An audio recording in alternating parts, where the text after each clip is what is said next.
to the press conference of Grand Slam Track. It is number 3. We are extremely excited about this one. It is streamlined, it's simplified, it's supercharged. 3 days go to 2 days, 11 events per day. It's jam-packed. It's going to make it even better. And Talia Brooks, it's safe to say you are bang up for this one.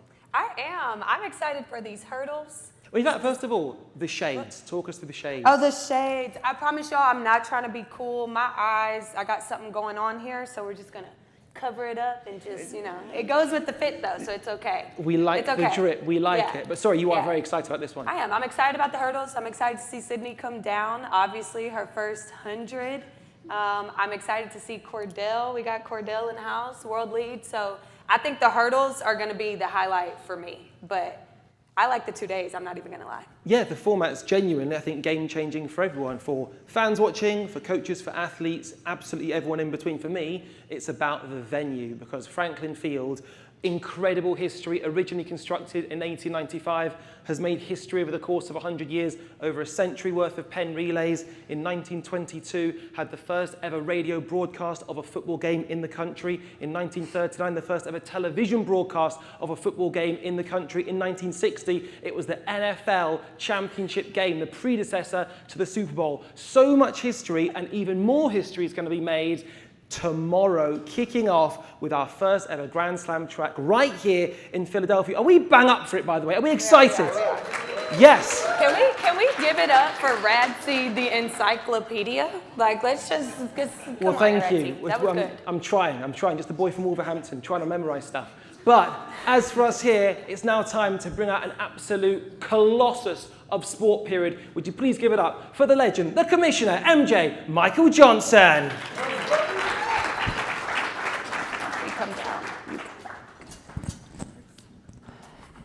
Welcome to Grand Slam Track. All right, so we are on the 3rd stop. Welcome. Glad everybody's here. We're super excited, as always. We are televised in over 200 countries now. I think the last time we were in Miami, it was just under 200. So we just continue to go from strength to strength with Grand Slam Track, all because of all of the great athletes that we have in this league. So another action-packed weekend of action. We got Sydney, of course, dropping down. Everybody's talking about it. Sorry, Sydney. It's just, you are a legend, so we're going to talk about you, right? So Sydney dropping down, that's going to be exciting. We got challengers, new challengers coming in. We got challengers coming back that were in Kingston, didn't come to Miami, and are now joining us here in Philadelphia. So we got people coming in. They want the smoke, and that's what we have here. It's all about the challengers, it's all about our racers, the rivalries. This is what we're doing with Grand Slam Track, and so we couldn't be more excited about the races that we have in store for this weekend. We have seen now over 2 different slams, and now going into Philadelphia, just stand up on your feet moments, because that's what you get when you get the best of the best competing against one another. So very excited about that. We are seeing now with this league, one of the things that we're most excited about is we're seeing people now wanting to come into Grand Slam Track, and Kyle's phone is blowing up and he's getting DM'd and all that sort of stuff, with people saying, hey, did you see my race last week? Am I in? Can I get a lane? And that's exactly what we want. So couldn't be more excited, and this is only about the fastest athletes, and that's what we have in store for you guys this weekend. So I'm gonna step aside and let you guys hear from them. Thank you. Thank you very much, MJ, and kicking things off, possibly one of the most fascinating of all the groups, the men's short distance. This has been, for me, the validation of Grand Slam Track. Go back to Kingston when we saw a man cross the finish line and say to everyone else, bring it on. I'm an 800-meter specialist, and I've beaten the 1,500 boys at their own discipline. So let's talk to them now and bring them onto the stage. We have Josh Kerr, Marco Arop, we have Hobbs Kessler, and we have Josh Hoey.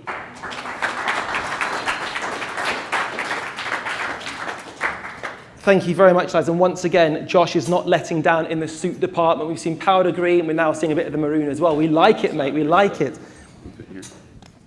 And in fact, I'll go straight to the end there, Mr. Hobbs Kessler, because a lot of people at home are saying that this event is made for yourself, the only man to semi-final in Paris in the 800 meters and finals in the 1500 as well. How are you feeling about your debut? I'm feeling pretty excited. I was pretty bummed to not be chosen as a racer, so I think it's time to prove myself here and that I belong and can compete in these races. Okay, so this is your opportunity on the spot. What does success look like for you this weekend? Winning. Yes, that's what we want to hear. And Josh, yourself, you're also making your debut. You've been watching these guys compete. What have you learned by watching them? I've learned that the races are super competitive, but I'm here to run hard, and I'm excited to kind of showcase that. And the last 800 specifically have been unbelievable this year. You've been on an 800 winning streak. Your first 200 meters specifically is going to set a lot up, especially against another guy who likes to run hard from the front as well, Marco. Very good. He's always on this lad. We like it. How are we feeling about that, Josh? How's that going to go in that first 200 meters? I'm just excited to get in it. So we'll see how it goes, but I'm here to represent Philly, and so I'm not going to let him down. Well said, sir, and representing Philadelphia, no less. Marco, you're representing, obviously, Canada and yourself. I'll go to yourself. That first 200 meters, who's going to be leading the pack? I'm not sure who's going to be leading the first 100, but I'm hoping that I'm going to be leading the last 100. Ooh, that was a good. Let's give that a round of applause. Yes, Marco, on the spot. Go on, Josh. You got a lot to live up to here. I'm just watching Marco run 800s. I'm having a blast. Yeah, I think the 800 for us changing from the 15 to 800 first, I think is going to bring a whole new dynamic for this event group, and I think it's going to be incredibly exciting. So who does that favour? 8:15 versus 15:8. I mean, I'm obviously going to say it's going to favour us. Obviously, you'll have the 800 in your legs when you're on the 15, but I do think all of us know how to run rounds, so I do think it's still a pretty even playing field. You just got to get your distance right and really be switched on for your kind of more off distance. And Marco, for yourself, what have you learned specifically about going up to the 15? Because so far, you haven't won an event at Grand Slam track, but you're actually the group leader in terms of points. So you're doing something right, the 8s, but 15s, dare I say, slightly letting you down. Yeah, I don't think there was any surprise that I was going to struggle in the 15s. So my thing is just figuring it out one race at a time, and I think it's going to be patience. That's going to be the key for me in the 1500. So once I take care of business in the 8, we can focus on the 15 and try to get that first win. And Josh, going from indoors, this is your opening the season, outdoors, how different is that going to be? And are you feeling confident having all those wins behind you? I'm definitely feeling confident. I've been kind of itching to get the outdoor season started, so running at Franklin Field is an amazing opportunity, especially here at Grand Slam track. So, yeah. And Hobbs, in terms of yourself, what have you learned by watching these guys, dare I say, make a few mistakes along the way? Yeah, I mean, I think the biggest thing is just putting yourself in the races, especially as a 15 guy in the 8. That's something I'm really looking to do, is participate in the race, be up front with the 8 guys, and not be intimidated. And do you have much experience in managing, doubling up over a weekend? Yeah, I mean, I think that's my specialty, is running a lot of races in a tight period. I've done it a lot, and I'm physically strong enough to do it, and I've slowly built up that mental strength to be able to handle the pressure day after day. It was something I struggled with at first, and it's slowly built up over time. And Josh, you did very well in Miami, proper redemption arc for yourself. Brimming with confidence? Yeah, definitely. I think now we're in a spot where the work's there, and so now I need to execute, and that's what I'm good at. Major championship execution and Grand Slam track execution. I think I'm good at getting up for the big events. So yeah, I'm feeling pretty smooth for this one. And what did it mean for you when you were crowned champion? Because we saw you were exuberant. We saw a release. It's a big thing. Yeah, I mean, I signed up to this league, nearly a year ago. I think I had my first meeting a year ago last week. And so being able to get a win and validate why I'm in this league and why I want to, be the face of this league, I think is important. And Josh Hoey, $100,000 US on the line. A lot up for grabs. Definitely, yeah. I mean, I think I'm expecting the races to be extremely tough because of that, and I'm excited about the incentive, but I think at the end of the day, it's just, there's a lot of egos in here too, and I think that's going to play into it. And I'll go down the line. I did this in Kingston. I'll do it again. So Hobbs, I'll start with yourself. Who's going to come second overall on Sunday? I'm going to say Marco.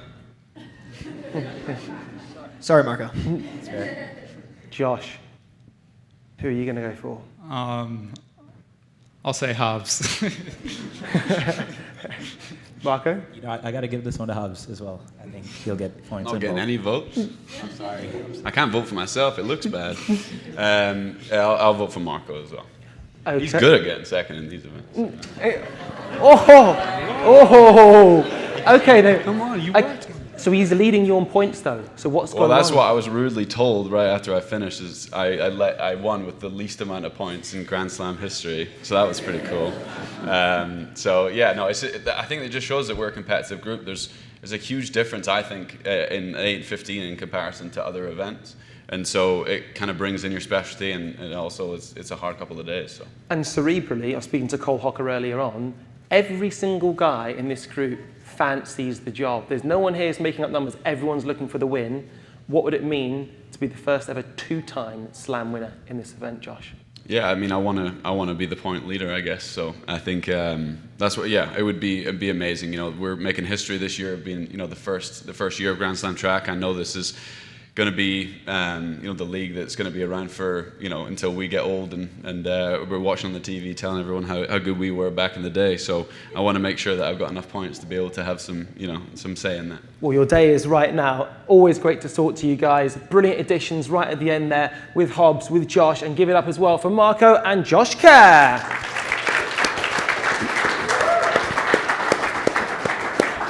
And lads, if you guys want to exit off the stage, and we can now get very excited because it's time to avert our gaze now to the hurdles. The hurdles and the sprint short combo. Talia, this one is properly mouth-watering. Yeah, this one will be fun. Let's welcome up Trey Cunningham, Cordell Tinch, Daniel Roberts, and Freddie Crittenden.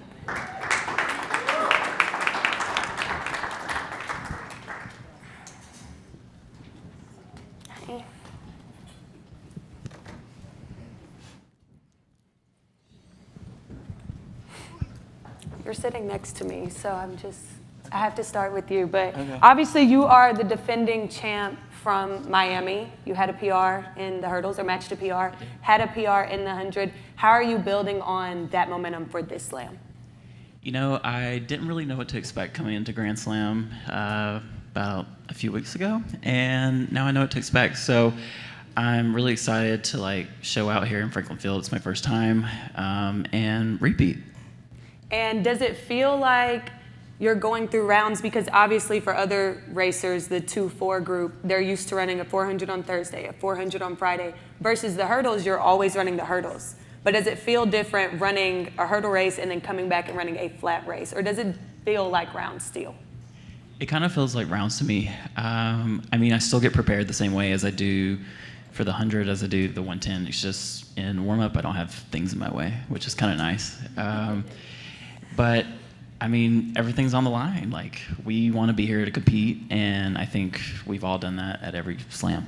Absolutely. And Cordell, you opened up the outdoor season with a bang. You had a phenomenal 2 weeks. You beat Grant Holloway. Then you come back, you run 12:87, world lead, fastest anyone has ran at this point in the season. How are you feeling? I honestly just feel like me. I'm just coming into the season the way I thought I would before, but it's just a matter of getting comfortable with being a pro and all the things that come with it. So in order to get to this point, I've just been me the whole time, been enjoying it. And in that, you had all of that momentum, but then you took a break. Was that break purposeful, and what have you been doing to keep that momentum, to keep that fitness a month later? I mean, I think when we run this early in the season, you kind of check your fitness levels, see where you are, and we're way ahead of schedule. So we got to dial it back just a little bit, because if you run fast early in the season and you don't run fast in July, you ran fast for nothing. So we just kind of dialed it back a little bit, figure out where we were, and come out and compete here in Philly.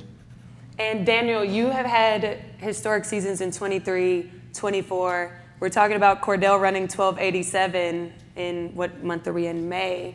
You haven't necessarily had your breakout performance yet. Are you where you want to be in June? And what are you doing to, I guess, hold that through the championship season for September? We're not racing till September for medals. Yeah, that's crazy. But yeah, I don't think at all I'm where I want to be as far as when trials comes around. But I think that's kind of the point of what we're, our training, the way we set up this year. So I'm confident with how we're going through things, whether it's technique, working on things, getting a lot of races in. I didn't do indoors this year, so I've been doing a lot more traveling. But physically, I still feel pretty healthy, so that's a plus. And just being out here competing with these guys, that's the best type of training I can do. So I'm not mad with it at all. I feel good with where I'm at. There's still a whole lot of things I can work on, as you guys clearly have been seeing, but I feel good. And obviously, as athletes, we all structure our season very differently. Some people don't run a lot at all. Some people run a lot of races. At this point, you have been traveling. You have been running a lot of races. It's been a busy season for you. What's the thought process on how y'all have been approaching this outdoor season? Usually, I would have ran at least about like 5 races indoors, but I didn't run indoors at all this year. So talking to coach, we decided to just get more of those races, that competition feel, the adrenaline running and getting over hurdles at the same time outdoors. It's different and it's new. I feel like I'm still trying to find like how this season's gonna go. It's weird because I'm used to doing indoors every year, but I mean, like I said, I feel good about it. I'm confident going into every single race, just having fun, enjoying, competing, and doing what I love to do. And Freddie, I think you've come 3rd in both of the hurdle races so far in the slams, but then in the 100, we kind of see a little big dip. So what? Big dip. I'm sorry, Freddie. I'm sorry. You know we're here. We're here. Okay. But how have you changed your training, if you've changed your training, to up that 100? Because obviously the hurdles are there. So are you going into training like, okay, I need to get this 100 up for a Grand Slam, or are you doing what you always do? So I'm doing what I always do. I do think I ran 13:09 in Miami. That's a lot faster than I've run that early as well. I think a lot of it for me is comfortability. I made a big jump from the first Grand Slam in the 100 to the second, and I think with confidence, with reps, and just doing it over and over, I would get better with it. I think my fitness levels are great. I think my speed is great. I ran 13:0 this year already, and it's really just about executing and being more confident in my 100, and I think it's getting there. And we've seen you do a lot on social media as of recent. Freddie, you've had a nice little social media presence. You did a thing with Drip, one of Grand Slam's sponsors. Yep. How important is it for you as an athlete, or maybe just athletes in general, to connect with people outside of the track?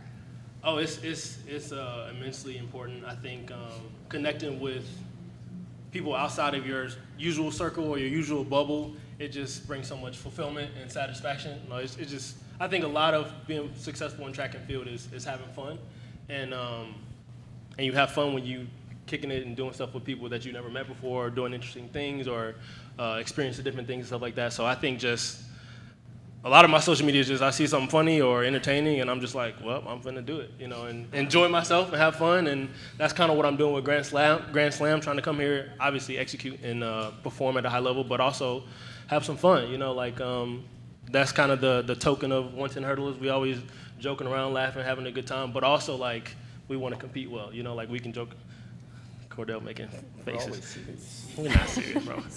But I do think a big thing about being successful in this very difficult and challenging sport is having fun, networking with people, and enjoying yourself. And social media and the fans and all you guys here watching us, like, that makes a big difference for me.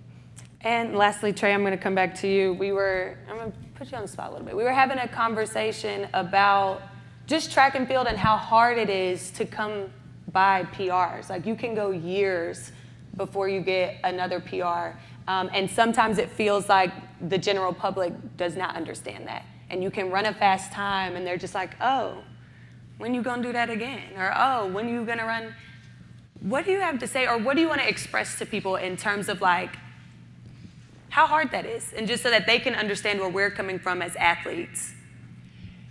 I mean, I like to put it in a historical perspective. Like I would say the golden egg for men's hurdles is sub 13. There's only been so many people in human history to ever do that, and I've never been asked like that question more than once. Like, when are we going to run 12 seconds? Like, average that again. I'm like, who has ever averaged 12 seconds? And that's an example of like being on top and hitting that PB again. It's hard to do. Like, we're in an event and a sport where we're measured by finite things. Like for us, for example, we have 12 chances to mess up: the start, the finish, and then 10 hurdles. You got to get that right to basically PB and have a good day, good weather. Hopefully you're not sick or injured. Absolutely. Let's give it up for our men's short hurdlers. Sorry, let me chill off. Let me go off first. I told you it would be quick. I told you it would be quick. Thank you very much, lads. And now we're going to go from one short hurdles event to another. And dare I say, one of the reasons why we are extremely excited about Philadelphia, we have the three horsemen of the apocalypse here. Would you please give it up for Sydney McLaughlin-Levrone, Akira Nugent, and Danielle Williams.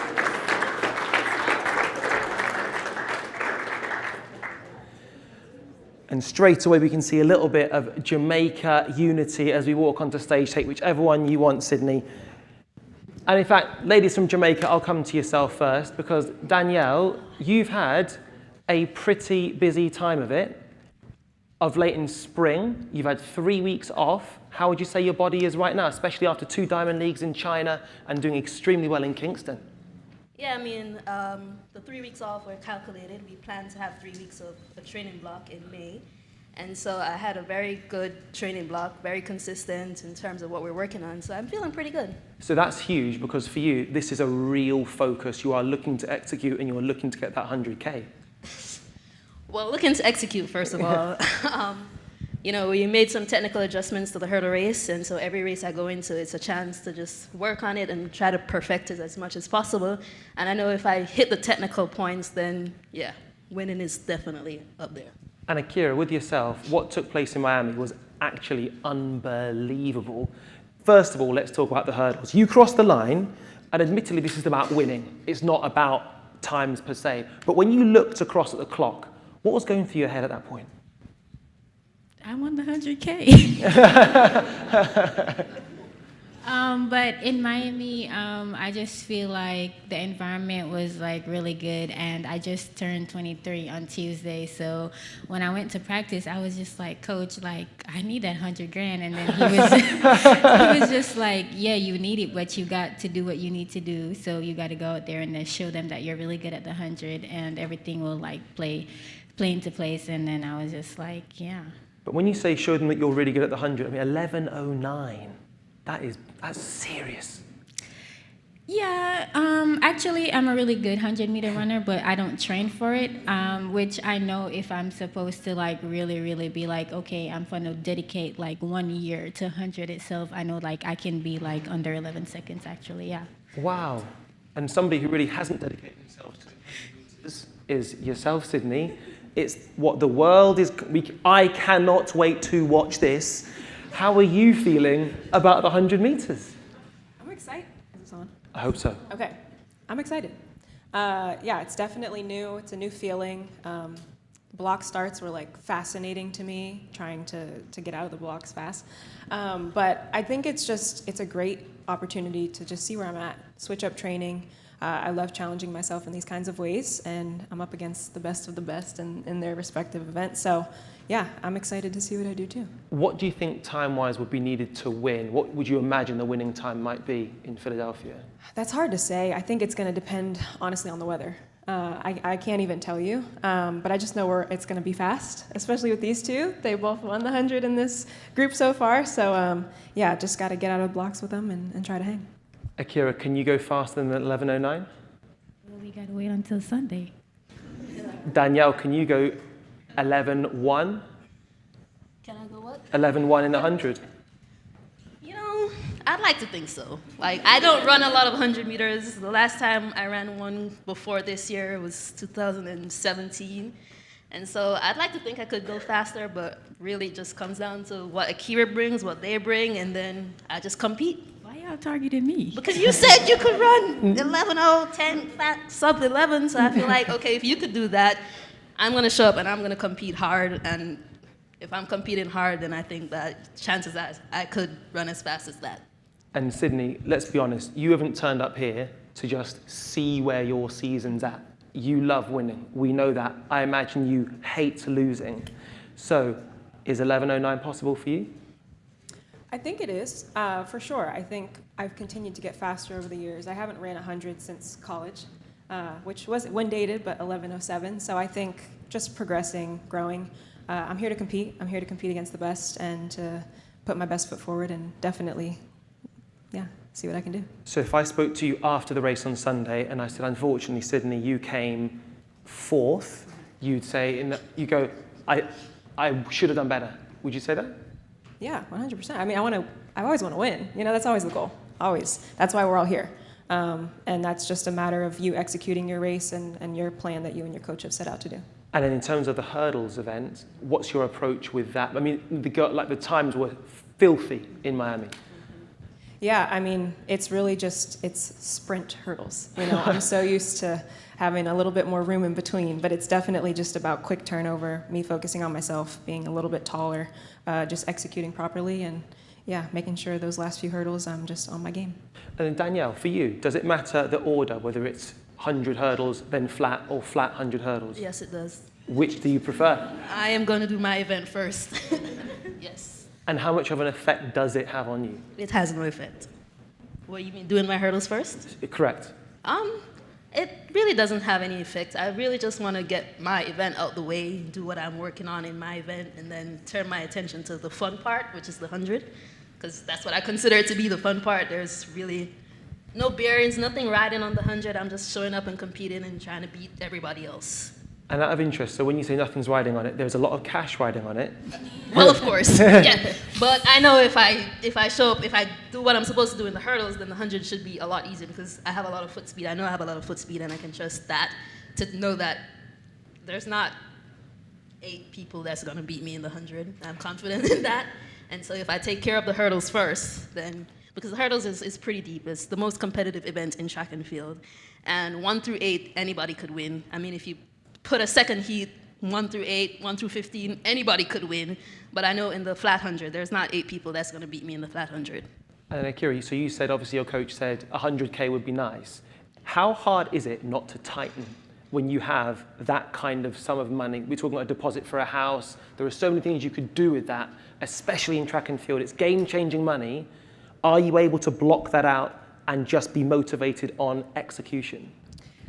I feel like this year for me, going pro was like really challenging, like my first 2 years, to be honest. But I feel like for this year, it's just more of like fun and like stuff like that. And at the end of the day, money comes and money goes. So I can't really focus on that. Like I have to focus on like becoming a better athlete as the year go by for like younger generation coming up. Be like, I want to be like that. I want to be more than what the sport has to offer. And Sydney, final part. Is it annoying being Sydney McLaughlin-Levrone at times when everyone thinks you step onto a track, any distance you compete in, you're going to win, you're going to dominate, medal around your neck before you've even competed? Is that hard? It's only as hard as you let it be. I think it's great for the sport. It's great for just bringing excitement to whatever it is I'm trying to do. But I don't pay too much attention to it because I've heard there's quite a few articles out there already. So I try not to read those and just focus on what I'm here to execute and do. And where's your joy? Is it in the winning? Is it in the times? Is it in changing your life with your family, church? Where is your joy with what you do? My joy is in my faith, and it's allowed me to go out here and run freely. Knowing that, whatever happens this weekend, I'm content. I'm going to put my best foot forward. I'm going to execute well and compete hard. But ultimately, whatever the result is, has no bearing on my peace. Well said. We absolutely cannot wait to see it. It will have a bearing on my piece because the blood pressure is going to be very, very high. But can we give a massive round of applause to Sydney, to Akira, and to Danielle?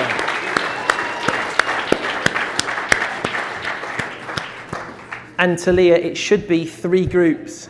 But we do have a little bit of what we call in the UK a Brucey bonus. We have something extra to Leah. What is that one? We do. We are going to have Anna Cockrell, Graham Blanks, Isabella Whitaker, and Georgia Hunter-Bell for our bonus panel. Let's give it up for them.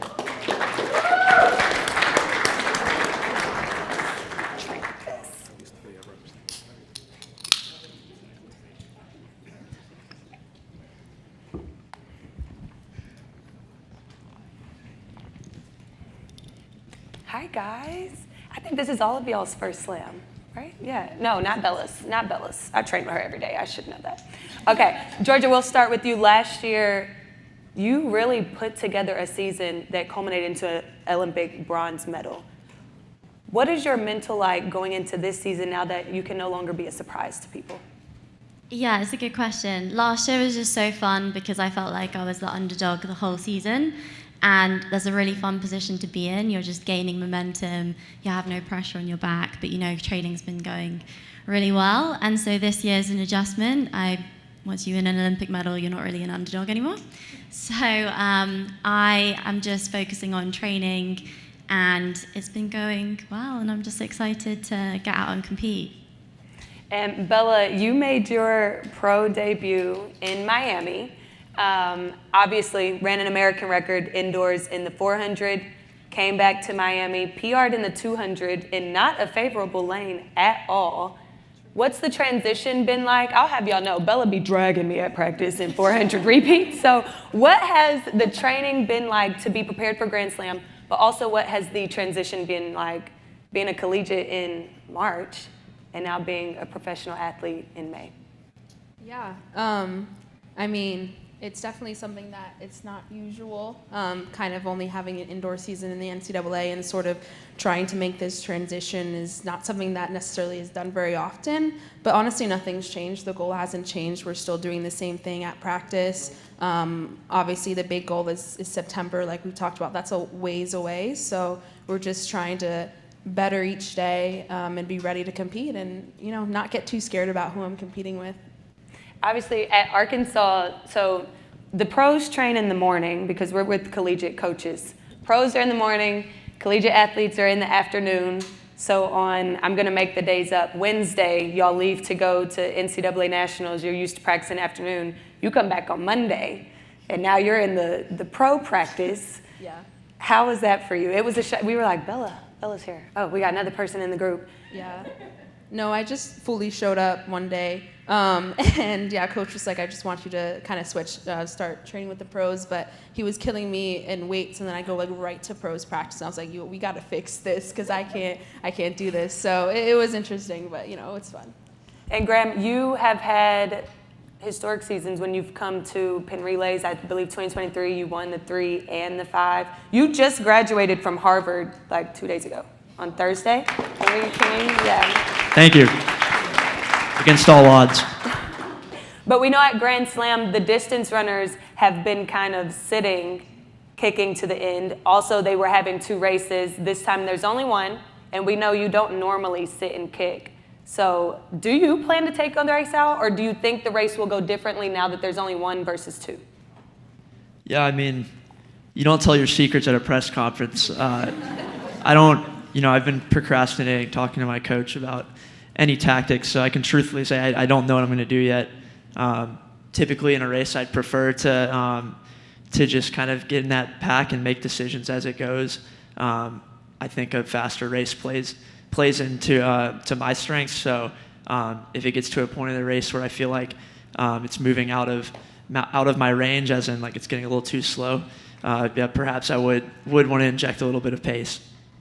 And Anna, obviously Olympic silver medalist. How has that medal and that confidence changed how you see yourself as an athlete this season? Well, that's a great question. I think the main thing is it confirmed I am who I've always believed I was. I think that last year was such an interesting year. Moved to Arkansas in October of 23. There's a lot of change. I had an injury in the fall. I had to kind of rush back from that. And so there were so many things that on paper were going wrong for me last year. And I just remember having a conversation with Boogie and being panicked and feeling like, how are we going to get this done? How are we going to, I started to feel like we were running out of time. And we just had a really honest conversation about where I was, how far I'd come, what has gone right, even in the midst of all that was going wrong. And so I just put a lot of trust into myself and into my coach and my support system. And I knew going into the games that people had their podium predictions and this and that. And I just kind of put all that to the side. And I was like, I know who I am. I know what I've come here to do. And it's on me to take it. And so I think yeah, it was just the culmination of a lot of work, and it was really exciting to go into the games and get it done and just prove to myself I can do this. And I've done it before, I'll do it again, and I can do it on the biggest stage. And so I feel like that was a big weight lifted off of my shoulders. I was putting so much pressure on myself to get it done. And now this year, I think that, yeah, I have the confidence of having done it, but more than anything else, I have the peace of just like, I can do hard things, I can do them over and over again. And even when I feel like I'm having a rough day or it's not going the way I want it to, I can make things right and I can be in control. So it's been a big mindset shift, and the workouts haven't gotten any easier, so as you have seen. So yeah, it's just been, it was a big paradigm shift in a lot of ways, and I'm really grateful for that. Georgia, you ended your season in Brussels with the 8:15 double, and now essentially you're opening up your season. You've raced a 15, but this will be your season debut for the 800. Just doing it in opposite order. How are you feeling going into it? Yeah, it's difficult doing, I think you can run a really good 800 and a really good 1500 if you have a bit of a break. Doing the back-to-back was interesting at Brussels Diamond League last year. Felt amazing in the 800 and then pretty cooked the next day in the 15. So I think it's harder than it looks. So fair play to Hobbs going to the Olympics and doing the whole thing with the rounds and everything. So I think it's fun to start with the 15. You know, that's my main event, I would say. But I've actually feel like training has been more geared to 800 recently. So I've been doing a lot of speed and excited to race. And Graham, this is a treat having so many top American distance runners in one race with no pacer outside of a championship. What information are you and your team hoping to get from this race? It's obviously a really good test for the World Championship trials, like the U.S. Championships, because it's a lot of good American distance runners in there. So hopefully just getting like a pulse check on my tactics and then my closing speed. But honestly, I just want to come out and open up the season, have a lot of fun, and just compete really well, because it's a long way to July and August, and even longer way to September. And Anna, I think in the last few seasons, you've raced the flat 400 maybe 6 times. And in this season, you've raced the flat 400 more than you have 400 hurdles. What's y'all's approach to this outdoor season? Yeah, I think the approach to this outdoor season is just finding the deficiencies in my training and my racing and trying to work on them and correct them. I am admittedly a flat 400 hater. I'm working on that because when I got into track, I was a 100-meter hurdler. I don't know if this is the right time to pitch it, but Grand Slam, I would love a 100-meter hurdle, 400-meter hurdle double. If you just want to mix it up, Jasmine Jones is clapping. Thank you. I know you get me. So you with it? Y'all with? Anyway. Okay, period, Freddie. So yeah, I think that I came into track as a girl that really was into the speed stuff, the fast stuff, the short stuff, and making that transition into 400 hurdles was a big deal for me. And so I was never a flat 4 girl that learned how to do 400 hurdles. So it's kind of been the opposite for me. I'm a hurdler who has to learn how to run open. Sometimes I feel like blind when I'm running the open 4 because I'm like, where are my markers? Where are my barriers? Who am I? What is this race? So it's been really fun to find something I'm not as good at and get better at it. And I'm glad that I've been able to see progress. So yeah, our approach to this season has just been Boogie kind of being like, you're bad at that. And me being like, ouch, okay, I'll try harder. So it's been humbling. Humbling is fair when you're dealing with the Johnson brothers. Brothers Johnsons, man. I got humbled today in front of everybody when we were at the track. Okay. You were in public, they had to show out. Yeah, always. Bella, you are at one of your alma maters. You graduated from Penn, but Bella is currently a Hog, kind of, so we just got to throw that in there. How special is this track to you? 2-part question. How special is the track to you, and obviously to all the fans that turn out here? And then also, can you explain to us the nuances of the track? If you're in lane 1, it's a little weird. You got to pass the line twice. Like, break that down for us. For sure. Yeah, no, the track's a little bit weird because It was built with now lane 4 was lane 1. So everything built inward is shorter than a 400 technically. But don't worry, if you're through 1 through 3, you just start behind the start line, go past it, and then like pass it again at the finish. So it's a little bit strange. But yeah, no, I mean, it means the world to come back here because this is kind of sort of where my dream of becoming a pro athlete and really doing the thing started here on Franklin Field. And I mean, my freshman year of high school, I came to Penn Relays, and I've been to Penn Relays for every year except for this last year, so it was sad to be away. But yeah, there's something special in the air here in Philly. I always talk about how it is a city of brotherly love, and I really have felt that community every second that I've been here. And I was so grateful to be here undergrad. Yeah, so it's honestly beautiful to be back, and I'm really excited to kind of show up for the home crowd once more. Perfect. Thank you guys so much, and good luck to everyone competing this weekend. Thank you very much. And also, just as the guys step off stage, I walked across the road earlier on with Anna, and a lady just shouted, "Girl, I love your body." So that's a fact. That is a fact. Now, in terms of what we can look forward to kicking off tomorrow, just a few details. We go live at 4 p.m. Eastern, 4:30 if you're watching outside of the US, but CW and Peacock kicks off 4 p.m. Eastern time as well. Anything you'd like to mention about tomorrow quickly? Tomorrow quickly. Yeah. Let's bring some good weather, some fast times.